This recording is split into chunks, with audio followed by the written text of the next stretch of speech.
आज का मैनेजमेंट मैरिको के chief financial officer Pawan Agarwal साहब आपको आपकी स्क्रीन पर नजर आएंगे। Pawan sir, hi, good afternoon, thank you so much जुड़ने के लिए।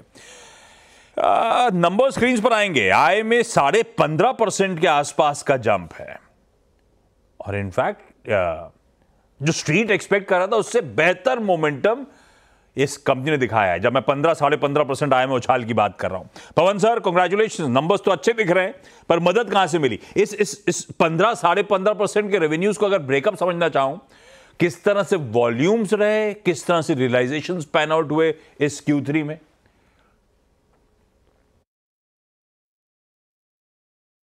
First of all thanks for inviting me Ashish ji. आपने सही कहा कि रिजल्ट्स हमारी उम्मीद से बेहतर रहा और ओवरऑल रेवेन्यू ग्रोथ अगर 15% है, अगर उसको मैं ब्रेक करूं तो इंडिया बिजनेस ग्रोथ की वॉल्यूम रही अप्रॉक्सीमेटली 6%। और इसमें हमने क्या देखा है कि पिछले 3-4 क्वार्टर्स में एक improvement, her quarter on quarter हमने इम्प्रूवमेंट देखा है, एक इम्प्रूविंग ट्रैजेक्टरी देखी है। 3-4 क्वार्टर पहले 2% के आसपास था और आज इस क्वार्टर में हमने 6% डिलीवर किया है और हम ऐसा उम्मीद करते हैं कि गोइंग फॉरवर्ड ऑल्सो हम इस ग्रोथ ट्रैजेक्टरी को मेंटेन कर सकते हैं। तो अगर मैं इसको ब्रेक करूं तो अगर हमारी कोर कैटेगरीज आप देखें तो पैराशूट में हमने 15% की ग्रोथ दी है, सफोला एडिबल ऑयल्स में हमने 24% की ग्रोथ दी है और इसके अलावा जो हमारा डाइवर्सिफाइड पोर्टफोलियो है जिसपे हमने काफी थ्रस्ट रखा है, उसमें अगर आप देखें तो फूड्स हमने 30% प्लस ये डिजिटल फर्स्ट ब्रांड जो हमारे which is more than 50। So all in all from all perspective it's been a very very satisfying quarter from a growth standpoint. Similarly अगर मैं इंटरनेशनल बिजनेस की बात करूं तो वहां भी हमने एक शानदार 16% की कॉन्स्टेंट करेंसी ग्रोथ दी है। So all in all we are very very happy with the performance from a growth standpoint. मैं फॉलोअप के तौर पे ये पूछना चाहता था, क्योंकि डोमेस्टिक वॉल्यूम ग्रोथ आप कह रहे हो 6%, 4 से 5% लार्जली स्ट्रीट एक्सपेक्ट कर रहा था कि वॉल्यूम ग्रोथ होगी, तो वॉल्यूम ग्रोथ एक्सपेक्टेशन से बेहतर थी।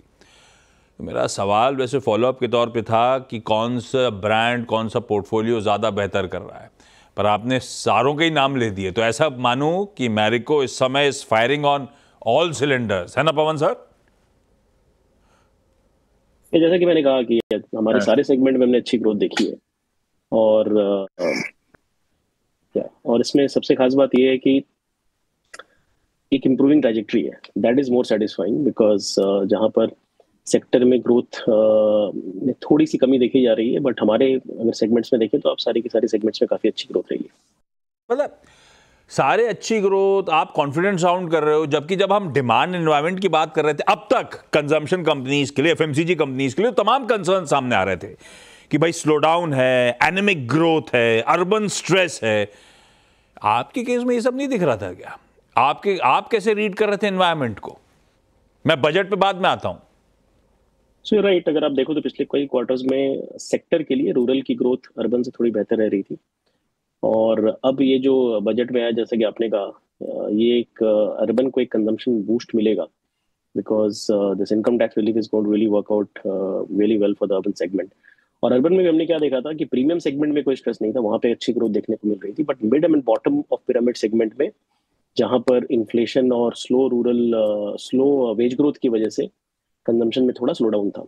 But with this effort or what our honorable FM has put onto the table, we believe that this definitely will support urban consumption a lot. तो आप मान के चल रहे हो ये जो इस बार शिफ्ट हुआ है कंजम्पशन लेड ग्रोथ पे, क्योंकि अब तक केपेक्स के थ्रू और चैनलाइज होने की कोशिश हो रही थी, ये जो हम सब की जेब में, टैक्स पेयर्स की जेब में एडिशनल पैसा आया है वो प्योरली चैनलाइज होगा कंजम्पशन में, और यहाँ से हालात जो एनेमिक ग्रोथ है उससे ये पूरे एफएमसीजी स्पेस, कंजम्पशन स्पेस उभरता हुआ नजर आएगा, ऐसा मानो? No, so as I said that this is definitely good for FMCG sector because this was a much needed boost and this is a big shot in the arm, I would say. And middle class is somewhere is the class which was really looking forward to it. तो ये जो finance minister ने relief दिया है, this is really a welcome move. अच्छा पवन साहब, पता है आज भी मैरिको मेरे लिए सिनोनिमस है पैराशूट ब्रांड के साथ, सबसे ज्यादा एसोसिएट करता हूं मैं।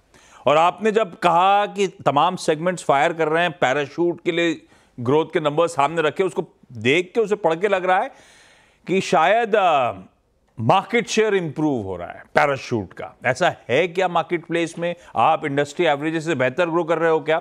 और साथ साथ आप ग्रो कर रहे हैं और साथ साथ पाए भी ऐसा है क्या ग्रो कर रही है? क्योंकि एक आर्गुमेंट था कि बहुत तगड़ा शिफ्ट देखने को मिल रहा है लूज से ब्रांडेड की तरफ। क्या उससे पाए की ग्रोथ भी बहुत तगड़ी होती चली जा रही है क्या पवन सर? तो आपने सही कहा। इनफैक्ट पैराशूट में सोर्स के दो ग्रोथ के दो सोर्स हैं। One is of course loose to branded, जहाँ पे हमारा अनुमान है कि approximately 30% of the market is still unorganised and that remains a good source for growth. और एवरी ईयर हम approximately 100 to 150 basis points convert कर पाते हैं loose to branded. And second of course gaining share from competition. तो इस quarter में भी हमने approximately 140 basis points market share gain किया है, and therefore we been able to deliver good 50% value growth on Parachute. कोपरा की दाम में तेजी रही है और उसकी वजह से हमने प्राइस इंक्रीज भी ली है, and therefore volume is at about 3% but value growth is about 15%। And we believe that the dominance of Parachute, given the kind of strong brand equity it has, will continue and will continue to gain market share. ठीक बात है। अच्छा, क्योंकि आपने price hikes की अब बात छेड़ी, पैराशूट में हो क्या रहा है? मार्केट शेयर भी छीन रहे हैं और अनऑर्गेनाइज लूज से ऑर्गेनाइज की तरफ आ रहा है, दोनों का फायदा मिल रहा है। प्राइस हाइक्स की आपने बात छेड़ी तो ना सिर्फ पैराशूट में, मेरे ख्याल से सफोला वगैरह में भी आपने, सफोला में तो Q2 में प्राइस हाइक्स लिए थे। इस समय स्थिति कैसी है? क्या फर्दर प्राइस हाइक्स लेने की और जरूरत पड़ेगी क्या, या फिर input prices across the board कुछ कूल ऑफ हो रही है? स्थिति कैसी है इनपुट कीमतों की? अगर आप देखें तो पूरे सेक्टर को इन्फ्लेशन की मार है। सारी कमोडिटीज में कॉस्ट पुश सिग्निफिकेंट है, और हमारी कमोडिटीज की अगर मैं बात करूं तो कोपरा या राइस ब्रान ऑयल या सनफ्लावर ऑयल, सब में काफी तेजी देखी गई है। बट जो कि हमारा अप्रोच हमेशा रहा है कि हम पूरा का पूरा हिट कंज्यूमर को पास ऑन नहीं करते हैं, कुछ प्राइस इंक्रीज करते हैं ताकि वॉल्यूम्स को हम प्रोटेक्ट कर सकें और मार्केट शेयर गेन कर सकें। सो यही हमारा अप्रोच रहा है। तो अगेन अगर कोपरा की बात करूं तो सिक्वेंशियल YOY बेसिस पे अप्रोक्सीमेटली 50% की इंक्रीज देखी गई, बट हमने दाम बढ़ाया 15% के आसपास। सिमिलरली अगर एडिबल ऑयल्स की बात करूं तो रॉ मटेरियल में हमने देखा है anywhere between 35 to 50% price increase has happened. Cost push has happened, but we have increased only 20%. So going ahead, depending on how raw material behave, we'll take a call whether we need to increase the price or not. But अगर deflation दिखाई देगी, तो of course we are very very proactive in terms of passing on the benefit to the consumer. ये price hikes जो ली थी उसके बावजूद या तो इसका फुल इम्पैक्ट अभी आया नहीं है, या मैंने ढंग से सुना नहीं कि शायद हो सकता है आपने प्राइसेस को फुल्ली पास ऑन नहीं किया है, क्योंकि इस बार के मार्जिन जो है वो अच्छे खासे दबाव में। रेवेन्यू मोमेंटम स्ट्रांग है, वॉल्यूम्स अच्छे हैं, पर मार्जिन 210 बेसिस पॉइंट्स घटे। स्ट्रीट मान के चला था मार्जिन कॉन्ट्रैक्ट होंगे, पर एक्सपेक्टेशन से ज्यादा कॉन्ट्रैक्शन है। क्या कारण और कैसी ट्रेजेक्टरी सर यहां से? जैसा कि मैंने कहा, जितनी कॉस्ट पुश रही उतना हमने प्राइस इंक्रीज नहीं लिया, and therefore हमने थोड़ा एब्जॉर्ब किया है, and therefore that is the contraction that you spoke about in terms of gross margin 180 basis points. हम ऐसा मानते हैं कि जो कोपरा की इन्फ्लेशन साइकिल है वो now it is towards the fag end of the inflationary cycle. So ये प्रेशर ट्रांजिएंट है, जो हम ऐसा उम्मीद करते हैं कि अगले 1-2 क्वार्टर में it will ease out, and then gross margin should definitely improve. Pavan sir, thank you so much जुड़ने के लिए। मेरे पास समय कम है, मैं क्विकली मार्केट स्मिथ के मयूरेश जोशी साहब को जोड़ रहा हूं। मयूरेश जी, गुड मॉर्निंग। गुड मॉर्निंग क्या है, अब तो गुड आफ्टरनून है, आदत से पड़ गई है। ये बताओ, आज भी चंपी के लिए आप पैराशूट प्रेफर करते हो या कुछ और?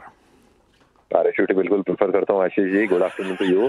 और काफी लोग करते हैं मेरे हिसाब से, क्योंकि आज सलून में भी जाते हो तो आपको चॉइस पूछते हैं पैराशूट या तो ठंडा पे उतर जाओ या पैराशूट पे उतर जाओ। पर मैरिको कैसा प्लेस्ड है, फंडामेंटली कैसी है, लंबी अवधि के लिए ले लूं या नहीं लूं? बहुत अच्छी स्टोरी है, नंबर्स भी ठीक ठाक थे। ऑब्वियसली जैसे मैनेजमेंट ने कहा, कोपरा प्राइसेस थोड़े एलिवेटेड है, but they should start coming down, और इसकी वजह से जो की इनपुट इंग्रेडिएंट है उसकी वजह से EBITDA मार्जिन में एक्सपेंशन होगा। हमारे हिसाब से I think volume growth along with price and consumption को जो बजट से मिला है ये सपोर्ट करेंगे अर्निंग्स को। EPS रेटिंग, RS रेटिंग बहुत तकड़ी है। हम पॉजिटिव रहेंगे। 680 685 के ऊपर एक बार सप्लाई निकल जाए तो मुझे लगता है कि एक्शनेबल बाय हो जाएगा। डिफाइंड मार्कर से उसके पार निकला तो फिर बढ़िया खरीद के मौके होंगे, लेकिन कंपनी बेहतरीन। मयूरेश जी, थैंक यू सो मच।